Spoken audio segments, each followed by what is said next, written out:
हम पढ़ रहे हैं लूसेंट हिस्ट्री। अब है पार्ट 2। इसमें पहले है एंशिएंट इंडिया हिस्टोरिक सोर्सेज।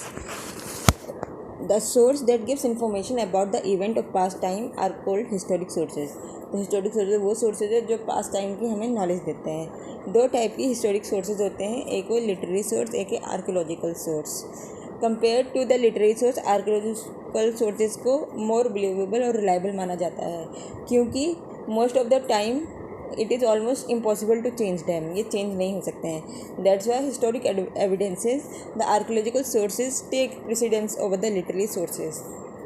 ठीक है, तो जो हिस्टोरिक सोर्स होते हैं जिससे हम हिस्ट्री बनाते हैं वो दो तरह के होते हैं, एक लिटरेरी होता है, एक आर्कियोलॉजिकल होता है। पर अगर हम दोनों को कंपेयर करेंगे तो आर्कियोलॉजिकल को ज़्यादा मान्यता मिलती है एज़ कम्पेयर टू लिटरेरी। क्यों?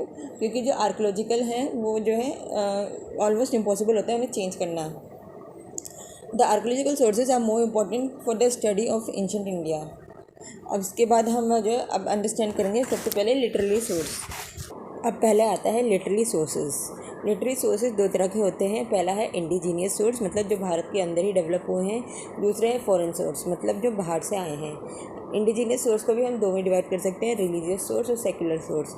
रिलीजियस सोर्स होता है जो हमने जो है अपने रिलीजन, जैसे यहाँ हिंदुइज़्म था, बुद्धिज़्म था, जैनिज़्म था, तो उन्होंने जो डाटा डाला है उसको कहते हैं रिलीजियस सोर्स। और सेक्युलर सोर्स होते हैं जो कि आम आदमी लिख रहा है या राजा लेखक के दरबार में लिखा जा रहा है, तो इस तरह से कुछ लिखा जा रहा है तो वो सेक्युलर सोर्स में आ गया।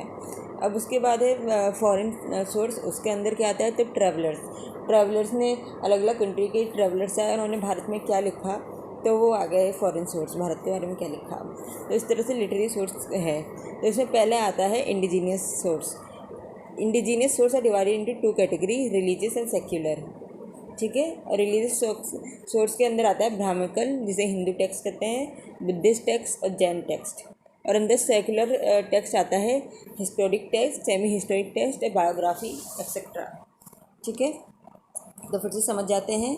जो रिलीजियस टेक्स्ट है उसके अंदर आता है हिंदू टेक्स्ट, बुद्धिस्ट टेक्स्ट और जैन टेक्स्ट। और जो आपका सेक्युलर टेक्स्ट है उसके अंदर आता है historic text, semi historic text और बायोग्राफीज एक्सेट्रा। अब पहले है ब्राह्मणिकल या हिंदू टेक्स्ट। अंडर ब्राह्मणिकल या Hindu text Shruti and Smriti are included. Shruti and Smriti are included. Shruti का मतलब होता है टू हियर और स्मृति का मतलब होता है टू रिमेंबर। तो जो श्रुति है उसके अंदर आता है वेदा, फिर वेदा का सब पार्ट होता है ब्राह्मणा के सब पार्ट होता है अरंक्या का सब पार्ट होता है उपनिषद। तो ये चारों आते हैं श्रुति में। तो वेदा को संहिता भी कहते हैं। तो इस तरह से हम चार बोल सकते हैं। कौन कौन से हैं? संहिताज या वेदास, ब्राह्मणास, अरंक्यास और उपनिषद। और स्मृति टेक्स्ट हो गई। स्मृति टेक्स्ट में क्या आता है? वेदंगास और सूत्रास या वेदंगास हो गए। ठीक है, दूसरा हो गया स्मृतिज, तीसरा हो गया एपिक्स और चौथा हो गया पुराणस। तो स्मृतिज में चार तरह का है। चार तरह के स्मृतिज कौन सी हैं? सबसे पहले है आपका वेदांगास और सूत्रास, इसे सूत्रास भी कहते हैं। वेदांगास और सूत्रास ये क्या है? हमारे स्मृति टेक्स्ट है वेदांगास या सूत्रास। फिर उसके बाद है स्मृतिज, फिर है एपिक्स रामायण महाभारत और फिर पुराणास। फिर से स्मृति टेक्स्ट में क्या होते हैं? वेदांगास और सूत्रास, फिर एपिक्स महाभारत और रामायण, और फिर उसके बाद पुराणास और स्मृतिज। देयर आर 4 संहिताज और वेदास। जो संहिता और वेदा हैं वो 4 हैं। वो कौन से हैं? ऋग्वेद, यजुर्वेद, सामवेद, अथर्ववेद। 4 जो है हमारे वेदा हैं, ऋग्वेद, यजुर्वेद, सामवेद एंड अथर्ववेद। फिर है वेदा। जो ऋग्वेदा है ये कब बना था? 1500 BC से लेके 1000 BC के बीच में। और कौन से रीजन में बनाते हैं? सप्त सिंधव रीजन। ठीक है, तो ऋग्वेदा कब बना था? 1500 BC से लेके 1000 BC के बीच बना था ऋग्वेदा। 1500 BC से लेके 1000 BC के बीच, और सप्त सिंधव रीजन में ये बना था। और ऋग्वेदा के बाद जो बाकी हैं कौन कौन से हैं? अथर्ववेद, सामवेद, यजुर्वेद। ये जो है कुरु पांचाल एरिया में बना था, और ये बना 1000 BC से लेके 600 BC के बीच में। अब वेदास क्या हैं? वेदा जो है लाइट थ्रो करते हैं on religious, social, economic life and less on political lifes of Aryans. तो वेदा जो है पॉलिटिकल लाइफ में थ्रो नहीं करते हैं, ये रिलीजियस, सोशल, इकोनॉमिक, RSE रसे रसे रिलीजियस सोशल इकोनॉमिक रसे, इसमें जो है लाइट थ्रो करते हैं, पॉलिटिकल में नहीं करते हैं। From the point of view of history, Rigveda and Atharvaveda have more importance.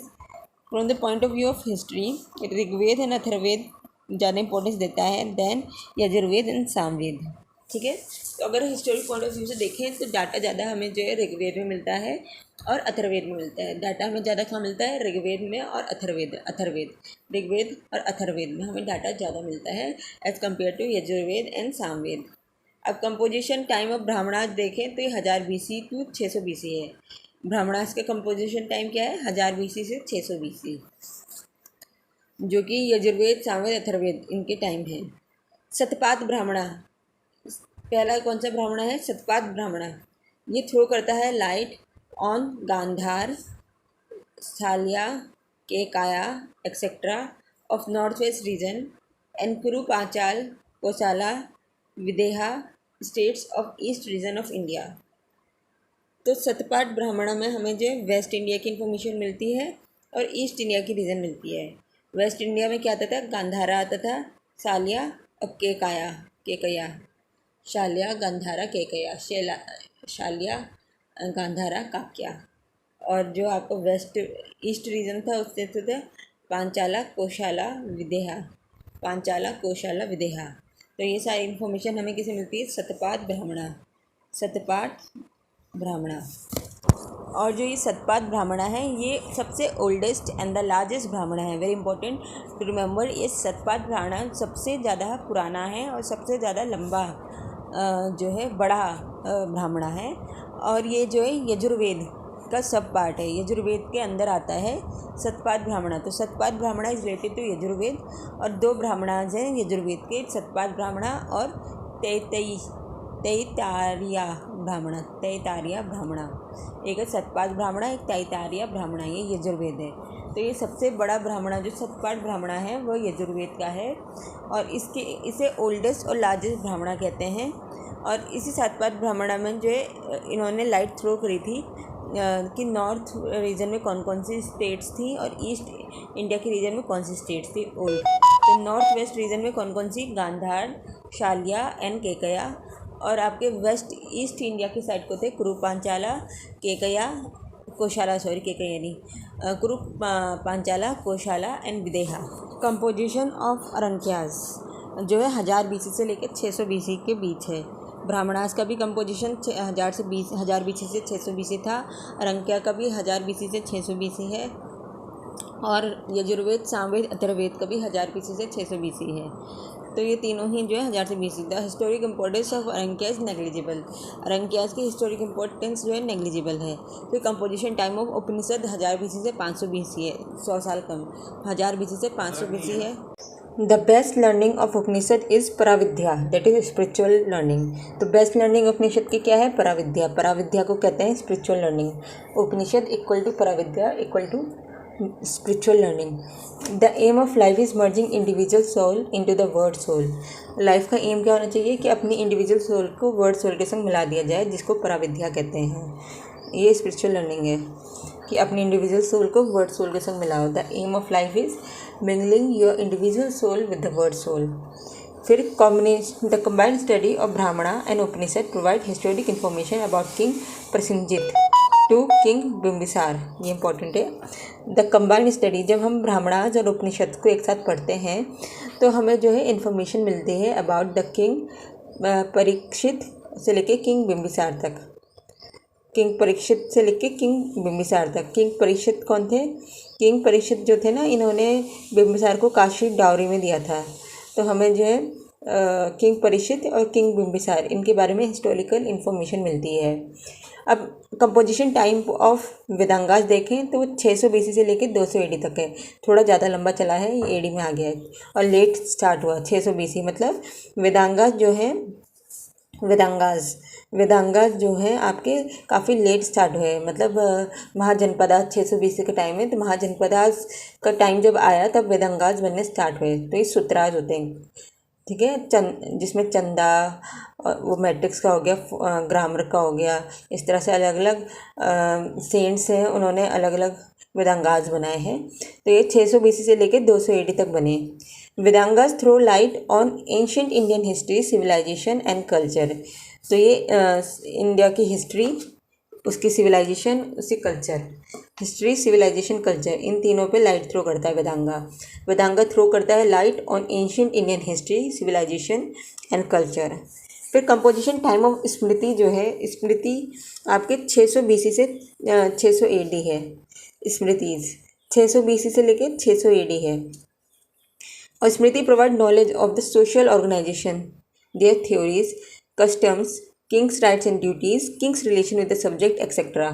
Smriti 600 BC से लेकर 600 AD तक है और ये लाइट थ्रो करता है on knowledge of social structure, की सोसाइटी कैसे बनी थी, किंग की राइट क्या थी, किंग की ड्यूटीज़ क्या थी, और वो अपने सब्जेक्ट के संग कैसे बिहेव करते थे, इसकी थ्योरी, कस्टम क्या है। तो मतलब सोसाइटी के ऊपर डील ज़्यादा करती थी। तो स्मृति से क्या हिस्टोरिक नॉलेज मिलती है, कि सोसाइटी का फॉर्मेशन, कंपोजिशन कैसा था, वहाँ की थ्योरी या कस्टम क्या थे, किंग कैसे डील करता था अपने प्रजा के संग, और किंग की राइट्स क्या थी। अब the composition time of epics जो कि है रामायण महाभारत, ये 400 BC से 400 AD है। 400 BC से 400 AD है आपका composition time of epics, Ramayana और महाभारत 400 BC से 400 AD। स्मृति और एपिक्स का सरल है, देखो स्मृति 600 BC से 600 AD है और एपिक्स 400 BC से 400 AD है। रामायण जो कि वाल्मीकि द्वारा लिखी गई है, रामायण किसने लिखी है, वाल्मीकि जी ने। Throw light on political, social, religious condition of India, PSR मतलब political, social, religious condition of India of that time. Ramayan जो है थ्रो करता है light on political, social and religious condition of India at that time. The book provide information about the origin and development of Janapada, ये origin and development of Janapadas के ऊपर भी light throw करता है। बिसाइड दिस इट मेंशंस यवनास, ये Greek को mention करता है, एंड सिंथियास, सका को मेंशन करता है। तो ये यवनास को मेंशन करता है और सकास को मेंशन करता है। तो फाइनली रामायण की जो वाल्मीकि है ये लाइट थ्रो करता है ऑन सोशल, पॉलिटिकल और religious condition of that period, और साथ में ये जनपदास कैसे बने थे, उसके ओरिजिन्स के डेवलपमेंट के बारे में भी डिस्कशन करता है। और फॉरेनर्स जो कि यवनाज हो गए, ग्रीक्स, और सिंथियाज हो गए, सका, इनके बारे में भी इंफॉर्मेशन प्रोवाइड करता है। अब दूसरी जो एपिक थी वो थी महाभारत, ये वेद व्यास ने लिखी है। महाभारत किसने लिखी है, वेद व्यास ने। और रामायण लिखी है वाल्मीकि, रामायण किसने लिखी है, वाल्मीकि ने। महाभारत लिखी है वेद व्यास ने। ये जो है ये भी जो है PSR करता है, मतलब political, social, religious condition of India उस समय की बताता है। और the extensive form of Mahabharata war जो कि 950 BC के आसपास घटी थी, 950 BC के आसपास हुई थी महाभारत वार। तो 950 BC के आसपास हुई थी महाभारत वॉर, और ये कुरुज और पांचाला पांडवास के बीच हुई थी, कुरु और पांडवास के बीच हुई थी। तब महाभारत क्लेम ये ना भारत तना भारते कि that is which is not in Mahabharata, वो भारत में नहीं पाया जाएगा। ये बहुत अच्छी लाइन है, या ना भारत तना भारते, ये महाभारत की लाइन है कि जहाँ महाभारत की वॉर हुई है वहाँ वहाँ भारत है। फिर ग्रीव राजा कैपिटल थी मगधा की, ये मेंशन की गई है इसमें। तो मगधा की राजगीर थी, पर पहले इसको कहते थे ग्रीव राजा, क्या नाम बोलते थे इसे, ग्रीव राजा। तो मगधा की कैपिटल ग्रीव राजा का भी मेंशन किया गया है महाभारत में। महाभारत इन्फॉर्मेशन हमें प्रोवाइड करती है कि पांचाला स्टेट एग्जिस्ट करता था at the time of Mahabharata. Beside this ये मेंशन करते हैं हुंस के बारे में, विद यवनाज एंड सकास, तीन लोगों की मेंशन की है, हुंस, यवनाज, सकास। जो रामायण है उसमें हुंस के बारे में नहीं था, उसमें सिर्फ यवनाज और सकास के बारे में था। सकास को सिंथियाज भी कहते हैं, यवनाज को ग्रीक भी कहते हैं। तो रामायण में जो है यवनाज और ग्रीक्स और सिंथियाज, सकास के बारे में था, और जो महाभारत है इसमें हुंस, यवनाज और सकास के बारे में था। अब कंपोजिशन टाइम ऑफ पुराणा क्या है, ये 400 BC से 400 AD है। पुराणाज और एपिक्स, इन दोनों का जो कंपोजिशन टाइम है ये 400 BC से 400 AD है। 400 BC से 400 AD है composition time of epics and Puranas. जो पुराणा है ये थ्रो करती है light on the history of India from very beginning to Gupta period, ये जो है पूरी हिस्ट्री प्रोवाइड करती है गुप्ता पीरियड तक की। जनरली पुराणास जो है उसके 5 सेगमेंट होते हैं, वेरी इंपॉर्टेंट। पुराणा के 5 सेगमेंट होते हैं। पहला है सर्गा, जिसका मतलब है क्रिएशन ऑफ यूनिवर्स, पहला सर्गा, क्रिएशन ऑफ यूनिवर्स। फिर उसका आ गया प्रतिसर्गा, मतलब रिक्रिएशन, फिर वंशा मतलब genealogy of gods and the sages, फिर मानवताराज मतलब इपॉक्स ऑफ मानु, फिर वंशानुचरित्रम मतलब नरेशन ऑफ एंशियंट डायनेस्टीज। तो ये हैं इसके 5 सेगमेंट्स। तो 5 सेगमेंट्स क्या हैं पुराणास के? पहले तो पुराना जो है पूरी हिस्टोरिक इन्फॉर्मेशन देती है, और ये हिस्टोरिक इन्फॉर्मेशन जो है स्टार्टिंग से लेके गुप्ता पीरियड तक की देती है, और 5 सेगमेंट्स में ये डिवाइड की जा सकती है पुराणास। पहले है सर्गा। सर्गा मतलब होता है क्रिएशन ऑफ यूनिवर्स। प्रतिसर्गा मतलब होता है रीबर्थ ऑफ या रिक्रिएशन। फिर वंशा होती है जेनेलॉजी ऑफ गॉड्स एंड सेजेस। फिर उसके बाद आता है मानवतार जो हो गया अपोक्स ऑफ मनु, और फाइनली है वंशु ना चरितम वंश वंशानु चरितम। फिर फाइनल है वंशानु चरितम, जिसमें कि डायनेस्टीज़ के बारे में, एंशियंट डायनेस्टीज़ के बारे में इंफॉर्मेशन दे रखी है। वंशानु चरितम एंशियंट डायनेस्टीज़ के बारे में इंफॉर्मेशन दे रखी है। तो हम फिर से पुराना की बात करते हैं। तो 400 BC से लेकर 400 AD के बीच का टाइम पीरियड पुराणास का है, और इसमें जो है 5 सेगमेंट्स में पुराणों को डिवाइड कर सकते हैं, जिसमें entire history of ancient India आ जाती है from very beginning to the Gupta period. और इसमें जो है सबसे पहले है सर्गा, जिसका मतलब होता है क्रिएशन ऑफ यूनिवर्स। फिर प्रतिसर्गा है मतलब रिक्रिएशन। फिर है फिर उसके बाद आता है वंशा। वंशा का मतलब genealogy of gods and sage. फिर है Manvantara epoch of Manu, and Vamshanucharitam, जिसका है narration of ancient dynasties, in which only Vamshanucharitam is important from the point of view of history. History के पॉइंट ऑफ व्यू से वंशानुचरितम ही इंपॉर्टेंट, क्योंकि वो डायनेस्टीज के बारे में इंफॉर्मेशन प्रोवाइड करती है। Unfortunately Vamshanucharitam are not found in every Purana. हर पुराण में वंशानुचरितम नहीं है। ओनली पुराण जिसमें वंशानुचरितम है वो है मत्स्य पुराण, भगवत पुराण, विष्णु पुराण, ब्रह्मा पुराण, भविष्य पुराण, गरुड़ पुराण। तो सारी जो आपके पुराण से उसमें इंफॉर्मेशन नहीं मिलती है वंशानुचरितम की। मत्स्य पुराण, भगवत पुराण, विष्णु पुराण, वायु पुराण, ब्रह्मा पुराण, भविष्य पुराण एंड गरुड़ पुराण 7 पुराण से जिसमें कि इंफॉर्मेशन मिलती है। तो हम इसे याद कैसे रख सकते हैं कि पहले हम विष्णु से रिलेटेड टर्म्स को याद करेंगे। विष्णु पहला नाम है विष्णु पुराण। विष्णु को ही जो है भगवत भी कहते हैं, भगवत पुराण। फिर विष्णु को ही जो है भविष्य पुराण कहते हैं, और विष्णु को ही मत्स्य रूप दिया था उन्होंने, मत्स्य पुराण। तो 4 नाम तो विष्णु से रिलेटेड हुए। फिर है ब्रह्मा पुराण, और फिर उसके बाद है गरुड़ पुराण जब मरे हुए हो जाते हैं, और वायु पुराण।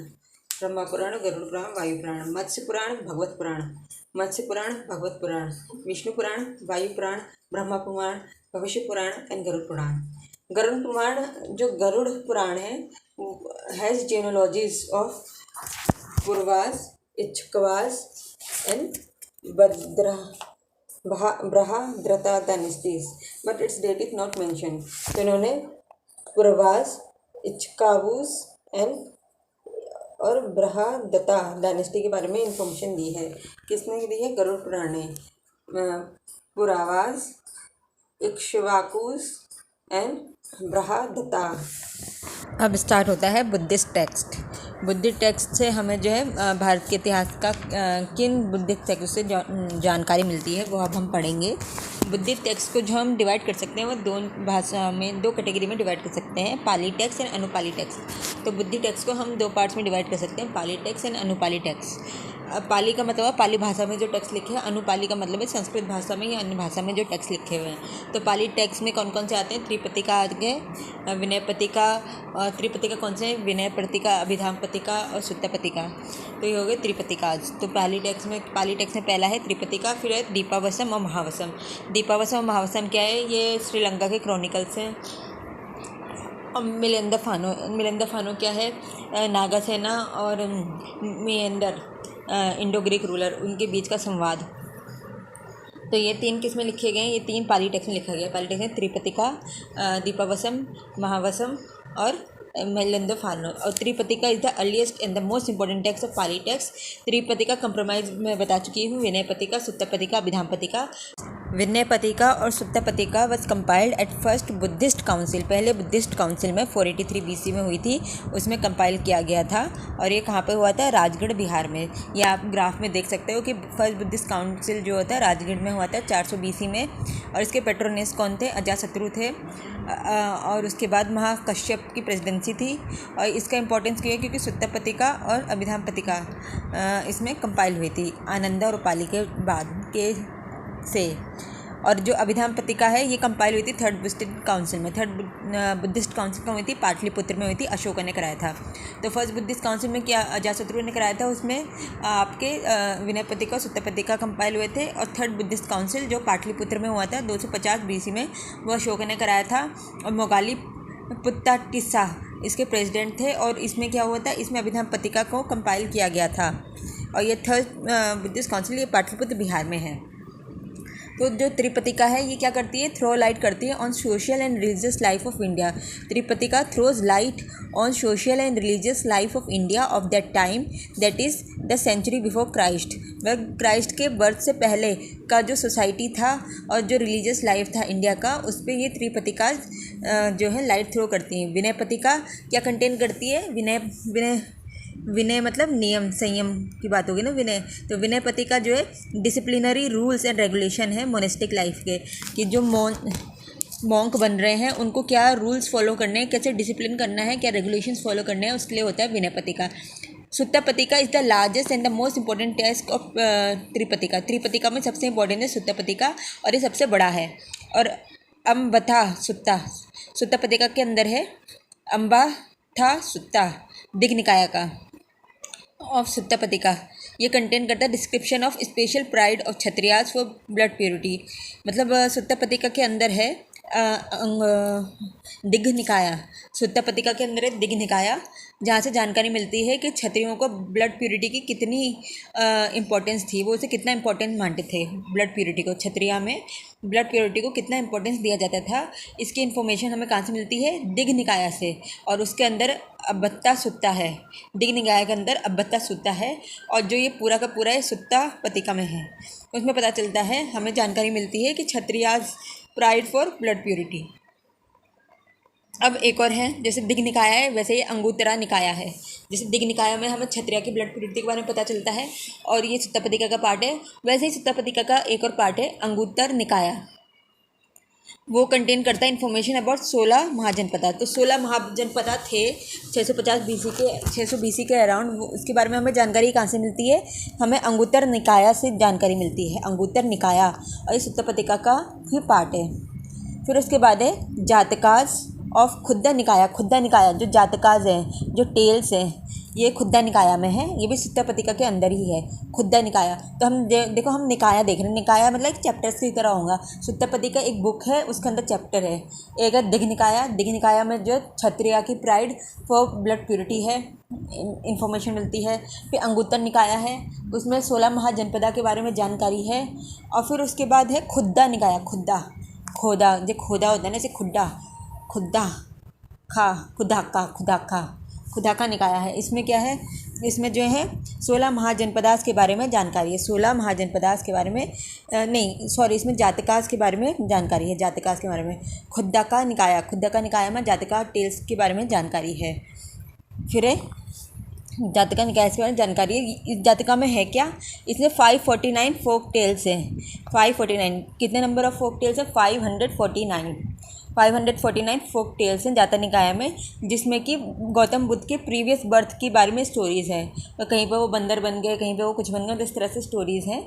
और एक मॉरल स्टोरी है। और इसमें माना जाता है कि गौतम बुद्ध बनने से पहले ये उनके इनकारनेशन थे अलग अलग। तो 549 फोक टेल्स हैं जातकास। और किसके अंदर है? खुद्दा निकाय में। और खुद्दा निकाय किसके अंदर है? सुत्तापतिका के अंदर। फिर the compilation of Jataka began हुआ first century BC। 100 century BC में the compilation of Jataka began. This fact is very clear from the sceneries carved on the railing of Bharhut and Sanchi stupa. This fact is very clear from the sceneries curved on the railings of Bharahuta and Sanchi Stupa. The verse part of Jataka is older than the prose part. जो verse part है जातिका के ये ज़्यादा पुराने हैं compare to the prose part. Verse part Jataka के ज़्यादा पुराने compare to the prose part. Compilation of the verse part of Jataka has been completed up to 2nd century AD. The compilation of the verse part of the Jataka has been completed up to 2nd century AD. Though Jataka is a religious and cultural text, it throws suffix light on the socio and economic condition of that time. जातिका क्या है? ये एक religious and cultural text है जो कि throw करता है light on social and economic condition of that time. ये एक रिलीजियस टेक्स्ट है और कल्चरल टेक्स्ट है। जातिका वैसे है क्या? कल्चरल रिलीजियस टेक्स्ट, पर ये लाइट थ्रो करता है social economic condition of the time. तो हम सुत्ता पत्रिका के अंदर अगर हमें एग्जाम में इन्फॉर्मेशन लिखना हुआ कि किस तरह से जो है इंडिया के कल्चर को शो करता था, तो हम बोलेंगे कि जो सुत्ता पत्रिका है इसके अंदर निकायाज हैं अलग अलग। जैसे अंगुत्तर निकाय था, उसके अंदर 16 महाजनपदास के बारे में जानकारी थी। ऐसे दिघ निकाय था, दिघ निकाय के अंदर जो है क्षत्रियास की प्राइड और ब्लड प्यूरिटी के बारे में हमें जानकारी मिलती है। और जो खड्डा का निकाय था, खड्डा का निकाय, उसमें जो है हमें जानकारी मिलती है अबाउट द जातिका टेल्स। ये 549 फोक टेल्स थी जिसमें कि गौतम बुद्ध को इनकारनेशंस की जानकारी थी। और इन जातिका टेल्स से हमें जो है रिलीजियस एंड कल्चरल टेक्स्ट है वैसे तो, पर हमें जानकारी मिलती है social and economic condition of that time. और जातिका टेल्स जो टेल्स हैं उसकी जो है हमने सीनरीज कब देखी हैं, रेलिंग ऑफ सांची स्तूपा और बरहुता स्तूपा, इन दोनों में जो है हमने क्या देखी हैं, सीनरीज में जो है काव रखी हैं स्टोरीज़। और जो ये सांची और भरूच स्तूप है ये दोनों की दोनों कहाँ हैं? तो ये दोनों मध्य प्रदेश में ही हैं। अब आगे है अभिधाम पत्रिका। अभिधाम पत्रिका जो है डॉक्ट्राइन्स, बुद्धा के डॉक्ट्राइन्स को स्कॉलेटिक मैनर में बता रखा है, मतलब स्कॉलर्स ने लिखा होगा डॉक्ट्राइन ऑफ बुद्धा, वो है अभिधाम पत्रिका।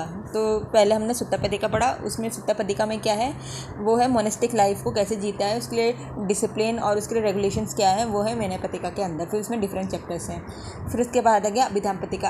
उसमें टीचिंग्स हैं गौतम बुद्धा के इन द स्कॉलिस्टिक मैनर। फिर उसके बाद आ गया दीपावसम और महावसम, ये क्रॉनिकल्स है। दीपावसम जो है 4th सेंचुरी AD का है, मतलब 400 AD में है, और महावसम 500 AD का है। और it has been compiled in Sri Lanka, Sri Lanka में कंपाइल किया गया है। Though these text contain history of Sri Lanka, they throw light on ancient Indian history, specially these are very help in construction of Mauryan history. तो ये जो है श्रीलंका के क्रॉनिकल्स हैं, पर मौर्यन हिस्ट्री के बारे में जानकारी देते हैं। अब मिलेंदर फानो की बात आ गई। ये क्वेश्चन ऑफ मिलेंदर है और ग्रीक किंग मिएंडर और बुद्धिस्ट मॉन्क नागासेना। नागासेना का मतलब होगा नागार्जुना। उनके बीच फिलोसफिकल मैटर में वो है टॉकिंग है। और ये थ्रो करता है light on religious, social and economic life, religious, social and economic life of north west India 1st century 2nd century AD। तो ये क्या है, ये थ्रो लाइट करता है into religious, social and economic condition of India, north west India में during 1st and 2nd century AD। The political condition of that time is mentioned occasionally. Political condition को थोड़ा सा ही समझाया है। Foreign trade of India is lively described in, और उसमें बोला गया है कि भारत का फॉरेन ट्रेड बहुत लाइवली था। फिर उसके बाद हम बात कर लेते हैं अनुपाली टेक्स्ट। अनुपाली टेक्स्ट का मतलब हो गया संस्कृत और दूसरी भाषा में लिखे गए टेक्स्ट। तो इसमें दिव्यावदना, इसमें इंपॉर्टेंट कौन से हैं? दिव्यावदना, आर्य मंजूश्री मूलकल्पा, आर्य मंजूश्री मूलकल्पा। पहला क्या है? दिव्यावदना, आर्य मंजूश्री मूलकल्पा, ललित विस्तारा। आर्य मंजूश्री मूलकल्पा एंड ललित विस्तारा, ये इंपॉर्टेंट है। दिव्यावदना क्या है?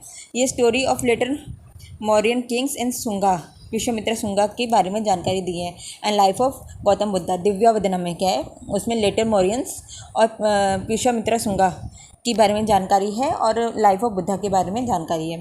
फिर political events of pre Mauryan से पहले और वर्धना पीरियड तक का ओकेजनली डिस्क्राइब किया गया है।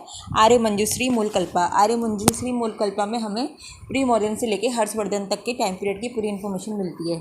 फिर ललित विस्तारा, ये कंटेन करते हैं acts of Gautam Buddha along with religion social condition of the time.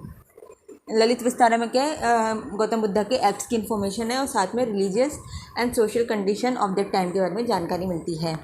अब आगे उसके बाद जैन टेक्स्ट। जैन टेक्स्ट क्या है? The Jain text throw light on religious and social condition of that time.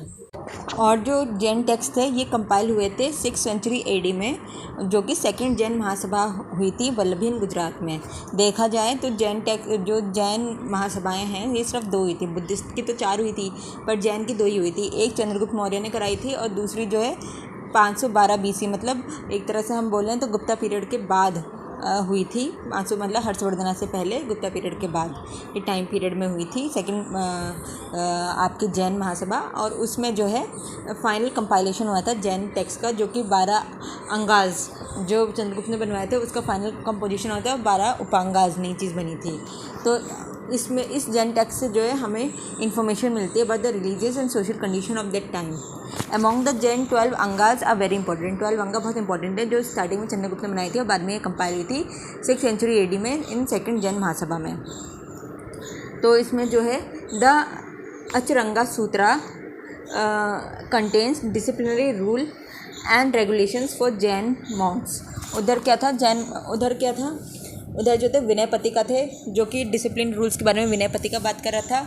और यहाँ पे सूत्रा बोलते हैं, यहाँ अचरंगा सूत्रा है जो कंटेन कर रहा है disciplinary rule and regulation for Jain monk.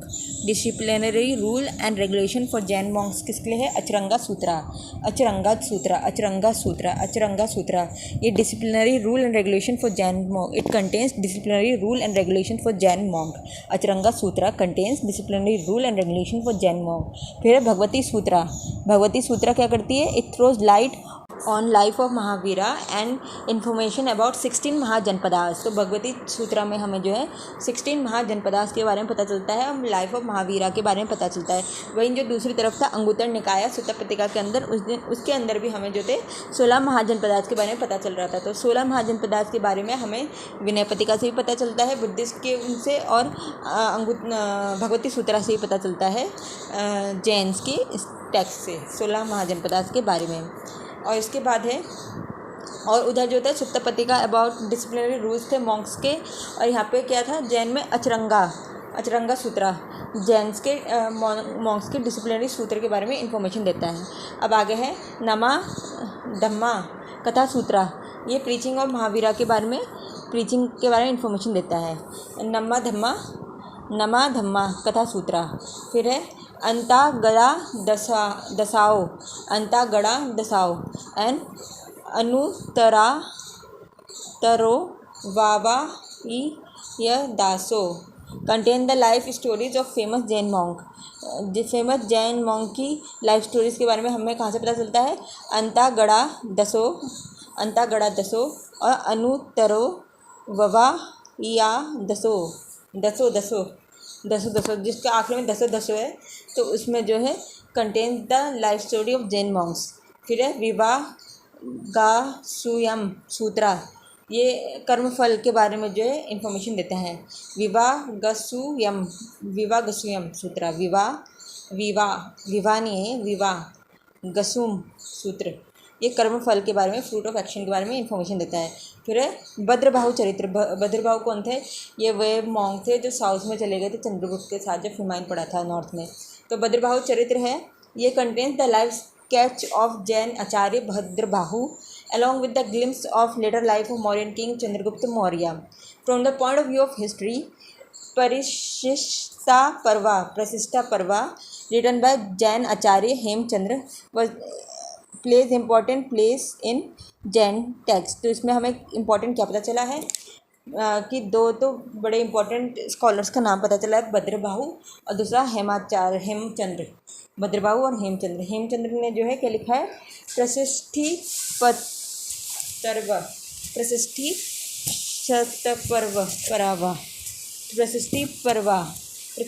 पर्वा लिखा है। अब है हिस्टोरिक टेक्स्ट। अब हमारे ख़त्म हो गए हैं रिलीजियस टेक्स्ट, अब हम आते हैं हिस्टोरिक टेक्स्ट पे। हिस्टोरिक टेक्स्ट क्या है? Although there is no such text of ancient India that can be properly called historic text, because almost every text have written in a literary or religious color, but there are some certain texts in which some historic material are available in dispersed manner। जैसे कि पहला है कौटिल्य का अर्थशास्त्र, जो कि 4th century BC में मतलब 300 के अराउंड कंपाइल किया गया था। It give not only detail information about the system of administration but also gives an ideal about social and religious life of people of that time. तो वो जो है एडमिनिस्ट्रेशन के बारे में देता है और social religious condition of people of that time भी देता है।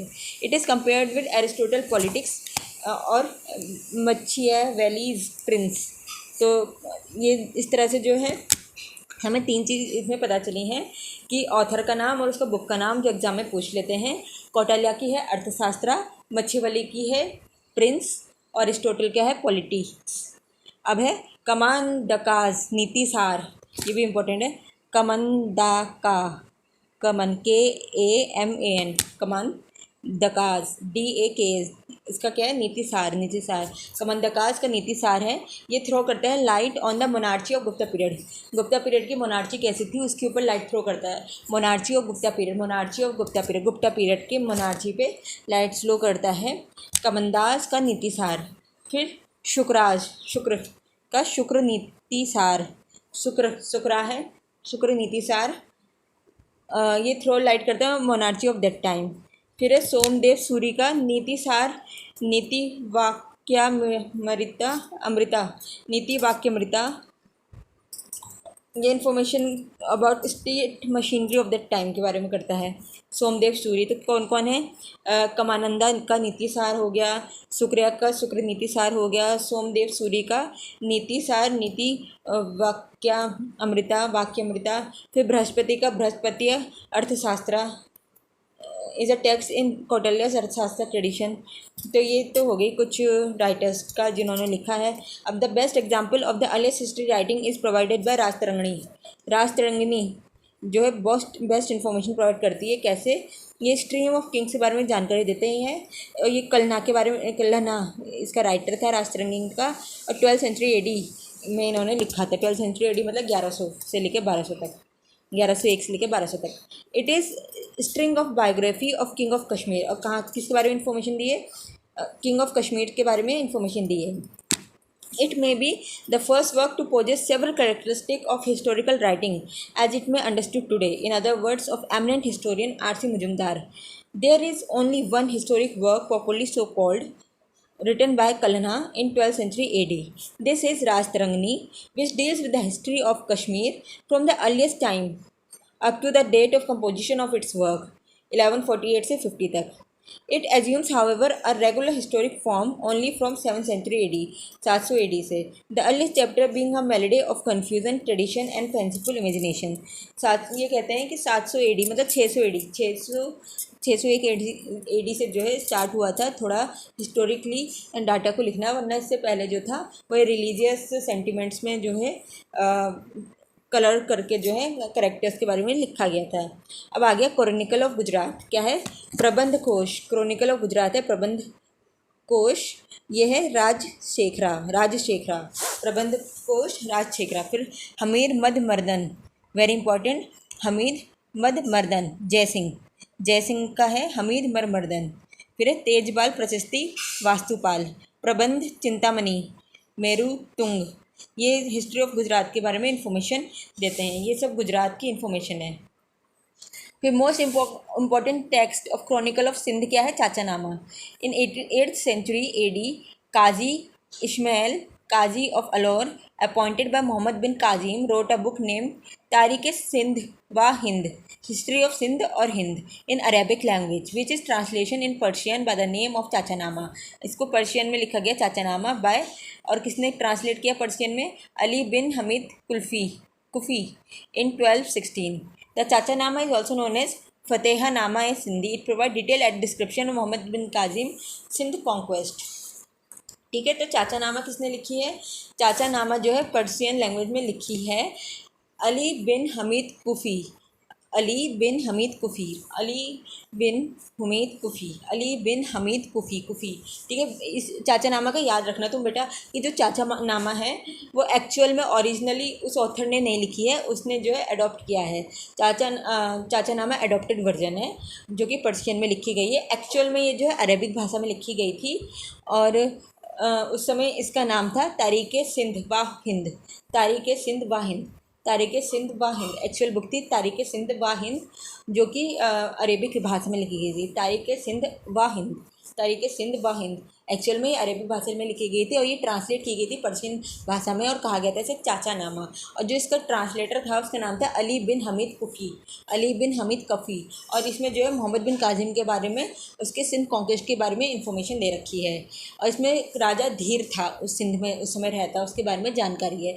ये है क्रॉनिकल ऑफ सिंध, ठीक है, ये इसका इम्पोर्टेंट हो गया। और ये 8th सेंचुरी की है, ये 8th सेंचुरी की कहानी है, मतलब 700 कुछ। मोहम्मद बिन काजिम 720 बोला जाता है, तो वही है 700 के आसपास की बात होगी। क्रॉनिकल चाचा नामा, उस समय इसका नाम था तारीख हिंद व सिंध, तारीख सिंध व हिंद, ये नाम था इसका। अब है सेमी हिस्टोरिक टेक्स्ट, ये तो हो गया हिस्टोरिक टेक्स्ट जो अभी हमने पढ़े। तो हिस्टोरिक टेक्स्ट में कौन है, सबसे पहले कौटिल्य है, फिर उसके बाद जो है कामानंद का नीतिसार है, शुक्रा का शुक्रा नीति है, सोमदेव सूरी का नीतिसार नीति व्याकमृता है, बृहस्पति का बृहस्पति अर्थशास्त्र है, फिर राजतरंगिणी है कलन्हा का, फिर उसके बाद है प्रबंधन कोश है गुजरात का, हमीद मद मर्दन है जयसिंह का, और चिंतामणि प्रबंधन है मीरू तंग का। ये सब गुजरात की जानकारी देते हैं।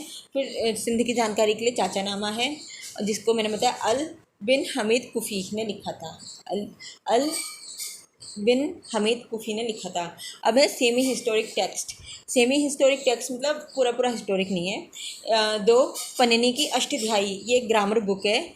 It throws sufficient light on political condition of pre modern and modern period. तो ये political condition of pre modern और मॉडर्न पीरियड पे लाइट थ्रो करती है, तो इसलिए इसे सेमी हिस्टोरिक टेक्स्ट कहते हैं। पन्निनी की अष्टध्यायी ये सेमी हिस्टोरिक टेक्स्ट है, ये एक ग्रामर बुक है, पर साथ में ये information about the political scenario और pre modern and modern period की देता है। अब सेज गार्गी थी, ये महिला है, गार्गी संहिता इन्होंने लिखी थी, ये युग पुराण का पार्ट है, ठीक है। गार्गी संहिता किसका पार्ट है, युग पुराण, एक पुराण है युग पुराण, उसका पार्ट है गार्गी संहिता, जो सेज गार्गी ने लिखा था। इट बेसिकली गिव्स, ये एक ज्योतिष टेक्स्ट है, क्या ये ज्योतिषी का टेक्स्ट है, पर ये मेंशन करता है ग्रीक और सिंथियास के इन्वेजन का, ये मेंशन करता है ग्रीक और सिंथियास के इन्वेजन का। तो ये कौन है, सेज गार्गी, ठीक है। तो सेज गार्गी कौन है, सेज गार्गी है, ये सेमी हिस्टोरिक टेक्स्ट लिखा था इन्होंने युग पुराण के अंदर, गार्गी संहिता, जो कि एक ज्योतिषी टेक्स्ट है, पर उसमें मेंशन है about the Greek and Cynthia मतलब सकास के इन्वेजन का। फिर पतंजलि ने लिखी थी महाभाष्या, ये जो है एक कमेंट्री बुक है ऑन पन्निनी अष्टध्यायी, ठीक है। पतंजलि ने क्या लिखा है, महाभाष्या। सेज गार्गी ने लिखा था गार्गी संहिता, पन्निनी ने लिखी थी अष्टध्यायी, और पतंजलि ने लिखी है महाभाष्या। महाभाष्या ये कमेंट्री है on the book of Panini's Ashtadhyayi, पर ये प्रोवाइड करती है information about the history material regarding that time. फिर कालिदास ने लिखा था मालविका अग्निमित्रा, कालिदास ने क्या लिखा, ये एक ड्रामा लिखा है मालविका अग्निमित्रा, कालिदास ने लिखा है मालविका अग्निमित्रा, ये एक ड्रामा है। It is first play written by him, it was the first play written by. तो कालिदास का फर्स्ट प्ले कौन सा है, मालविका अग्निमित्रा, कालिदास का फर्स्ट प्ले कौन सा है, मालविका अग्निमित्रा। और ये इन्फॉर्मेशन प्रोवाइड करती है अब the political condition of Sunga dynasty and prior royal dynasty. Sunga dynasty उससे पहले की डायनेस्टी के बारे में पॉलिटिकल इन्फॉर्मेशन प्रोवाइड करती है। It is called the mirror of interior life और रॉयल डायनेस्टी, ये एक मिरर है जो कि internal life of royal dynasties के बारे में इंफॉर्मेशन देती है। कालिदास की मालविका अग्निमित्रा, सुंगा डायनेस्टी और उससे पहले की डायनेस्टी की इन्फॉर्मेशन देती है। फिर है विशाखा दत्ता की मुद्रा रक्षा, ये भी एक ड्रामा है, मुद्रा रक्षा ड्रामा है, मालविका अग्निमित्रा जो है ड्रामा है। तो जो मुद्रा रक्षा है ये जो है चंद्रगुप्त मौर्य और उसके प्राइम मिनिस्टर चाणक्य और सब कॉन्टेम्प्रेरी किंग उसके बारे में जानकारी देता है। ये डिस्क्राइब कैसे है, कैसे चंद्रगुप्त मौर्य ने चाणक्य के असिस्टेंस से ओवरथ्रो किया था नंदास को, और beside it gives excellent account of prevailing socio economic condition of that time, और साथ में ये socio economic condition of that time की इन्फॉर्मेशन देता है। अब हम बात कर लेते हैं बायोग्राफिक टेक्स्ट। ये था सेम, पहले हमने पढ़ा हिस्टोरिक टेक्स्ट जो कि पूरी हिस्ट्री से रिलेटेड है। सेमी हिस्टोरिक टेक्स्ट का मतलब हो गया वो टेक्स्ट बना किसी और पर्पज़ के लिए था, पर उसमें हिस्टोरिक इन्फॉर्मेशन आ रही थी, जैसे कि पन्निनी की अष्टध्यायी ग्रामर की बुक है, सेज गार्गी की ज्योतिषी की टेक्स्ट थी, भविष्य पुराण युग पुराण में गार्गी संहिता, पतंजलि की महाभाष्या थी, कालिदास की मालविका अग्निमित्रा एक प्ले था, विशाखा दत्ता का मुद्रा रक्षा ये भी एक प्ले था। पर जो है इसमें जो है हमें हिस्टोरिक इन्फॉर्मेशन मिलती है। फिर है बायोग्राफिक टेक्स्ट, बायोग्राफी होगी कि किसी राजा के बारे में लिखा गया है, तो राजा के द्वारा खुद या फिर उसके रॉयल कोर्ट में रहने वाले बंदे ने खुद। तो बायोग्राफिक राइटर्स कौन है, biography writer took lives of their royal patron as the theme of their literary work. So the biographic text cannot be regarded as genuinely historic, although they contain some valuable historic information. ये true नहीं होते हैं, बढ़ा चढ़ा के लिखा जाता है, और फिर भी कुछ वैल्यूएबल हिस्टोरिक इन्फॉर्मेशन मिली जाती है, ग्लिम्स तो मिली जाती है. Their main object was glorification of king rather than giving a real picture of his life and time. That's why these are called प्रशस्ति काव्य. इसे प्रशस्ति काव्य कहते हैं. क्या कहते हैं? प्रशस्ति काव्य. अब अगर एग्जाम में क्वेश्चन आ गए 2 मार्क्स में, डिफाइन व्हाट इज प्रशस्ति काव्य, तो क्या बोलेंगे? हम बोलेंगे these are the eulogy of kings, जो कि उनके पाटन, जो रॉयल पैट्रॉन थे, राइटर्स थे, वो लिखते थे अपने राजा के लिए, और इसमें ग्लोरिफिकेशन ऑफ किंग होता था और किंग के बारे में इंफॉर्मेशन दी जाती थी. तो ये होती है प्रशस्ति काव्य. जैसे और एग्जाम्पल में हम लिख देंगे, जैसे बाणाभट्टा ने लिखा था हर्षचरिता, हर्षवर्धन के लिए बाणाभट्टा ने लिखा था Harshacharita. It is based on the life of his patron king. इसके पैटर्न किंग कौन थे? PATRON, पैटर्न किंग थे हर्षवर्धना. 620 AD में लिखा गया था हर्षवर्धना के लिए हर्षचरिता bye बाणाभट्टा. It gives earliest available biographic text in India. It is written in Sanskrit language. और किस भाषा में लिखा गया? ये संस्कृत लैंग्वेज में. It contains 8 उच्छावास. उच्छावास का मतलब होता है चैप्टर. संस्कृत भाषा में लिखा है 8 चैप्टर हैं उच्छावास. फर्स्ट 3 चैप्टर में ऑटोबायोग्राफी बाणाभट्टा के बारे में, लेस 5 चैप्टर में लाइफ स्टोरी ऑफ हर्षवर्धना है. Though highly exaggerated, it gives an excellent idea of court life under Harshavardhana and the social religious life in this time.